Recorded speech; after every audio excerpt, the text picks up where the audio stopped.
Welcome to you all. So in today's session we are going to learn how to dissect a flower. Now in this case today I have taken a hibiscus flower. So as you know children that a flower is known as the reproductive part of a plant as it produces the reproductive organs. It contains the reproductive organs of a plant. Okay, and it produces the male and the female gamete which will fertilize to produce the seeds. So in most of the flowering plants, the male and the female reproductive parts, they are present in the same flower. For example, hibiscus is there, mustard is there, dhatura is there. Okay, so such flowers are known as bisexual flowers. And in some flowers, either the male or the female parts are present, like cucumber, papaya, watermelon. So these flowers are known as unisexual flowers. Okay, now a flower it is born over a stalk that is called as pedicel. Okay, and the broad this, so you can see this is the pedicel here. Okay, so today we are going to learn the different holes, the different parts of a flower. A flower has generally 4 holes. Okay, so we are just going to take one by one those holes and then we are keeping it separately. Let us start. So as you can see that here the green leaf-like structures are there. Okay, so these green leaf-like structures which are forming the outermost hole of a flower, okay, these are known as sepals. So you can see sepals over here, and together these sepals will be known as calyx. Okay, now what is the function of these sepals? So these sepals, these will protect the flower in the bud condition. Okay, and in mature stage they will provide support to other floral organs. Now here I have taken out this sepal part, that is the outermost hole or the calyx part. Now I'll just keep it aside like this. Now coming to the second hole inside the sepals, these are known as petals. Okay, these are the modified leaves and these surround the reproductive parts of a flower, as you can see over here also. Okay, generally what happens, these are large, these petals are large and bright colored. Now what is the we can say the benefit of being bright colored? They will attract the insects for pollination and also they will protect, their function is to protect the reproductive organs which are situated in the inner side. So one by one we are just taking out these petals, okay, or the second part that is known as corolla from the flower.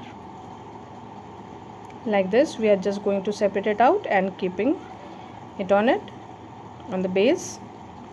So like this we are going to separate these petals. Okay, so the second most hole is also being taken out. Okay, now in some cases what happens beta, that there is no differentiation between the petals and the sepals. Here you can see the sepals are here, the petals are here, but in some cases there is no differentiation. So such structures are known as perianth. Okay, now coming to the next part, that is known as stamens. Okay, it is the male reproductive part of a flower and which lies inside to the corolla. As you can see here that there are many stamens over here.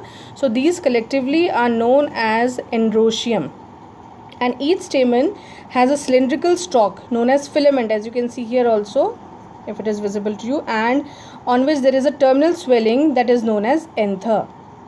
Okay, so like we see, so these anthers, these are bilobe, that means 2 lobes are there. Okay, and each lobe contains 2 pollen sacs or microsporangia. Okay, now if you crush these between your fingers, you will find that a powdery mass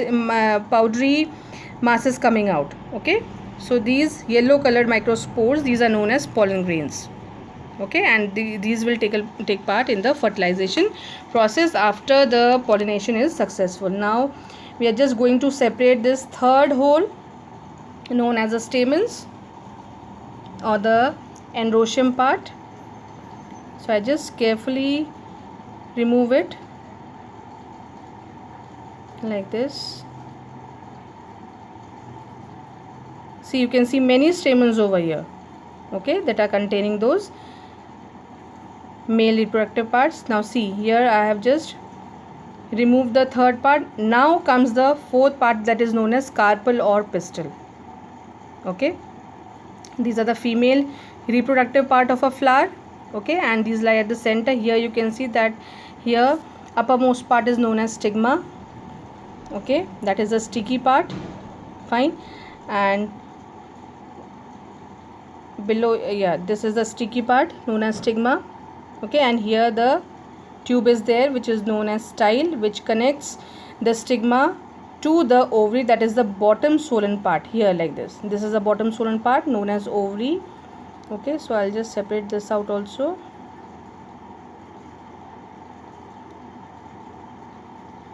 Now I have separated this, and you can see the style here.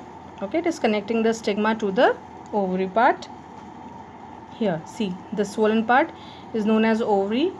Okay, and if we split it with the help of a ruler, okay, like this, so you can see many ovules inside it. Okay, so the ovary contains ovules. Okay, and these are present in one or more chambers that are known as loculi, and the ovules, they remain attached to the ovary wall by the placenta. Now there is an opening in the ovules at the base, which is known as micropyle. Now see, here you can see many ovules, small structures over here. These are known as the ovules. Okay, so I was talking about micropyle. So it is the entry for the pollen tube. Okay, the pollen tube just grows like this, and then it enters the ovules through the micropyle, and then the fertilization process takes place. So the stigma receives the pollen grains during the pollination, supports its growth, and this style, it is connecting the stigma to the ovary. Okay, the ovary is a swollen basal part which contains ovules. There are many ovules in the ovary, and each ovule contains the female gamete, that is the ovum or the egg. Okay, so this is how we have taken out all the 4 holes of a flower. Okay, so now let us revise what we have taken out. We have studied, we have taken out all the 4 holes of a flower. The first hole is known as calyx.